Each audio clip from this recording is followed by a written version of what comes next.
சென்னையிலிருந்து நம்முடைய செய்தியாளர் கிருத்திகா இணைந்திருக்காங்க. கிருத்திகா, சென்னையில் இருக்கிறவங்க எப்படி எதிர்கொள்றாங்க இந்த தேர்வை பதிவு செய்யலாம்? இந்த தேர்வை பொறுத்த வரைக்கும் கிட்டத்தட்ட 8 லட்சம் பேர் இந்த ஆண்டு டெட் எக்ஸாம் எழுதுறதுக்காக இருக்காங்க. அது மட்டும் இல்லாம நம்மோடு ஏற்கனவே தேர்வு எழுதிய ஒரு சிலர் இருக்காங்க. அதுல குறிப்பா திரு சக்திவேல் அவர்கள் இருக்கார். அவர் குறிப்பிடுற விஷயம் என்னன்னா, இந்த தேர்வை ஒரு கண் துடைப்பா பாக்குறதா குறிப்பிடுறாங்க. ஏன்னா இவங்க 2012 முதல்ல டெட் எழுதின அந்த குழுவினர்ல ஒருத்தர். தேர்வாகியும் கூட இவர்களுக்கு இன்னும் வேலை கிடைக்கல அப்படின்றதுனால இந்த தேர்வில் இருக்கக்கூடிய சில சிக்கல்களின் காரணமாக தங்களுக்கான வேலை கிடைப்பதில்லை. இந்த தேர்வு ஒரு கண் துடைப்பு அப்படிங்கிற மாதிரி இவங்க குறிப்பிடுறாங்க. அது ஏன்னு கேட்போம். இந்த தேர்வு கண் துடைப்புன்னு குறிப்பிடுறதுக்கு வெயிட்டேஜும் ஒரு காரணமா? ஆமா, கண்டிப்பா. ஆக்சுவலா 2012 எக்ஸாம் எல்லாருக்குமே பாத்தீங்கன்னா ஃபர்ஸ்ட் முறை பாஸ் 90% மார்க் எடுத்து 60% மார்க் எடுத்தா பாஸ் ஆகலன்னு சொன்னாங்க. அதுக்கு அடுத்த விஷயம் பாத்தீங்கன்னா எக்ஸாம் வச்சு 10th 12th டிகிரி பிஎட் மார்க்லாம் கட் பண்ணி வெயிட்டேஜ் மார்க்ன்ற அடிப்படையில் நம்ம இருக்குன்னு சொன்னாங்க. அது எப்படின்னு பார்த்தீங்கன்னா இப்போ ஃப்ரெஷர்ஸ் வர கேண்டிடேட்டும் ஒரு 10 years back or 15 years back 10th pass பண்ண கேண்டிடேட்டுக்கும் டிஃபரன்ஸ் இருக்கு. அப்போ சிலபஸ் பேட்டர்ன் வேற, இப்போ சிலபஸ் பேட்டர்ன் வேற, அப்போ ஸ்ட்ரக்சர் வேற, இப்போ ஸ்ட்ரக்சர் வேற. ஸோ இப்போ இவங்க கூட நான் காம்படிஷன் பண்ண முடியாதுன்னு சொல்ல வரல. பட் இவங்களுடைய ப்ராசஸே பார்த்தீங்கன்னா ரொம்ப வேற மாதிரி இருக்குது. நம்பர் ஆஃப் வேகண்ட் சொல்ல மாட்டாங்க, நம்பர் ஆஃப் போஸ்டிங் சொல்ல மாட்டாங்க, மொத்தமாக சொல்லிட்டு அப்போ என்ன பிரச்சனைன்னு பார்த்தீங்கன்னா இவங்களுக்கு அந்த 10th 12th பார்த்தா 10th மார்க் 12th ஜாயின் பண்ணுறது ஈஸியாக இருக்கும், 12th மார்க் டிகிரி சேர ஈஸியாக இருக்கும். பட் இப்போ எல்லாத்தையும் திரும்ப ஃபுல்லாக பார்க்கும்போது ஒரு 10 years back 10th 12th படிச்சவங்களோட weightage பார்த்துக்கு இப்போ ஃப்ரெஷர்ஸ் அப்புறம் வெயிட்டேஜ் பார்த்தா ரொம்ப டிஃபரன்ஸ் இருக்குது. பட் இவங்க இந்த டெட் எக்ஸாம் 2 பேர் ஈக்குவல் மார்க் எடுத்தாலும் வெயிட்டேஜ்னால ரொம்ப கீழே போயிடுறாங்க. இது இப்போ நீங்க குறிப்பிட்டபடி பார்த்தா ரொம்ப நிறைய எக்ஸ்பீரியன்ஸ் இருக்கக்கூடிய ஒரு டீச்சரா இருந்தாங்கன்னா அவங்களுக்கான வெயிட்டேஜ் போது அவங்க கம்மியா வாங்குவாங்கன்றத குறிப்பிடுறீங்க. இப்படி இருக்கும்போது முன்னாடி தேர்வுகள் வேற மாதிரி இருந்தது. அதாவது எந்த பேப்பர் அவங்க டீச்சரோ அந்த பேப்பரை சம்பந்தப்பட்டு அவங்க எழுத முடியும்ன்றது இருக்கு. அது ஃபேர் சான்ஸா இருக்கும் நீங்க நினைக்கிறீங்களா? கண்டிப்பா. இப்போ ஃபார் எக்ஸாம்பிள் நான் ஒரு மேக்ஸ் படிச்சுக்கிறேன், நான் போய் மேக்ஸ் நடத்த போறாங்க. அப்ப எனக்கு மேக்ஸ் நீங்க கோர் சப்ஜெக்ட் எவ்வளவு கொஸ்டின் கேளுங்க, டைம் கொடுங்க, கம்மி பண்ணுங்க. சோ அந்த பர்டிகுலர் சப்ஜெக்ட்ல அவர் டேலண்ட் செக் பண்றது தான் ஒரு சரியான வரைமுறையா இருக்கும். இவங்க என்ன பண்றாங்க, எல்லா சப்ஜெக்டும் சேர்த்து ஸ்கூல் புக்ல தான் கொஸ்டின் கேட்கறாங்க. ஒரு ஸ்கூல் புக்ல அதே படிச்சுட்டு போனா டேலண்ட் செக் பண்ற மாதிரி தெரியாது. இப்போ பிசிக்ஸ் படிச்சிருந்தா அவர் பிசிக்ஸ் கோர்ஸ் ஃபுல்லா செக் பண்ணலாம். ஒரு 110 question physics question, remaining 40 question GS plus psychology கேட்டாங்க. Is the best method. இப்போ 5 இயர்ஸ் பேக் பாத்தீங்கன்னா இந்த மெத்தட் தான் ஃபாலோ பண்ணிட்டு இருந்தாங்க. பட் இதுவும் டேலண்ட் செக் பண்ற எக்ஸாம் தான்.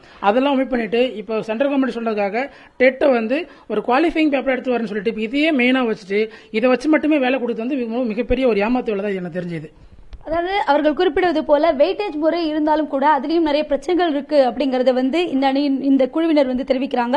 அது மட்டும் இல்லாம இதுல குறிப்பாக அதாவது அந்த ஆசிரியர் எந்த தாள் படித்தவரோ அது சம்பந்தப்பட்ட தேர்வை வைக்கும் போது அவர்களால் ரொம்ப சிறப்பாக செயல்பட முடியும்ன்றது குறிப்பிடுறாங்க. அது மட்டும் இல்லாம இவங்க குறிப்பிட்டதுல ஒரு முக்கியமான விஷயம், அரசு இத்தனை இடங்கள் காலியாக இருக்கிறது ஆசிரியர்களுக்காக அப்படின்னு குறிப்பிடுறாங்களே தவிர எந்த தாளுக்கான இடம் காலியாக இருக்கிறது, எவ்வளவு இந்த தாளிற்கான இடம், அதாவது ஒரு மேக்ஸ் டீச்சர்னா அவங்களுக்கான எத்தனை இடங்கள் காலியாக இருக்கு அப்படின்றது போன்ற விவரமான விஷயங்கள் சொல்லப்படுறதில்லை. அதே போல அதுல இருக்கக்கூடிய ரிசர்வேஷனையும் அவர்கள் வெளிப்படையாக குறிப்பிடுறதில்லை. இது இந்த மாதிரியான எக்ஸாம் எழுதும் போது இந்த மாதிரியான முக்கியமான விஷயங்கள் குறிப்பிடாதது டிரான்ஸ்பரன்சியை கம்மியா காமிக்குது அப்படின்றத இவங்க குறிப்பிடுறாங்க. தேவேந்திரன், கிருத்திகா, இந்த வெயிட்டேஜ் முறையை பற்றி என்ன நினைக்கிறாங்க?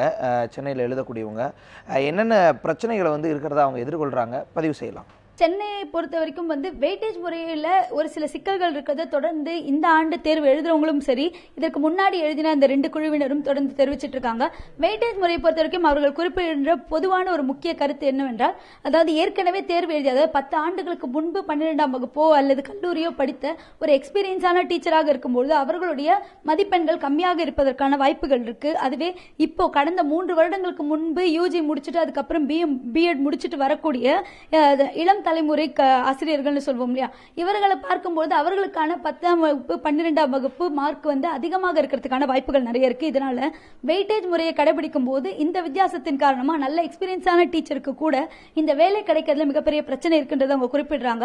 இவங்க கொடுக்கிற ஒரு முக்கியமான சொல்யூஷனா பார்க்கப்படுறது என்னவென்றால், எந்தெந்த தேர்வு அவர்கள் எழுதுகிறார்களோ, ஒரு பிசிக்ஸ் டீச்சர் அதற்காக எழுதும் போது, ஒரு கணிதம் சம்பந்தப்பட்ட அந்த டீச்சர் அதுக்கான தேர்வு எழுதும் போது அவர்களுடைய தாள் என்னவோ, அவர்களுடைய பாடம் என்னவோ அது சம்பந்தப்பட்ட கேள்விகள் அதிகமாக கேட்கப்பட்டு ஜெனரல் நாலேஜ் கேள்விகள் கேட்கப்பட்டால் அந்த ஆசிரியருக்கு அந்த பாடத்தை குறித்த புரிதல் எந்த அளவுக்கு இருக்கிறது, அவர்களால் எந்த அளவிற்கு மாணவர்களுக்கு அதை கற்பிக்க முடியும் அப்படிங்கறத பார்க்க முடியும். இந்த மாதிரியான தேர்வுகள் முன்பு நடந்தது போல இந்த மாட்டியும் நடந்தால் நன்றாக இருக்கும்ன்றதை அவங்க குறிப்பிடுறாங்க.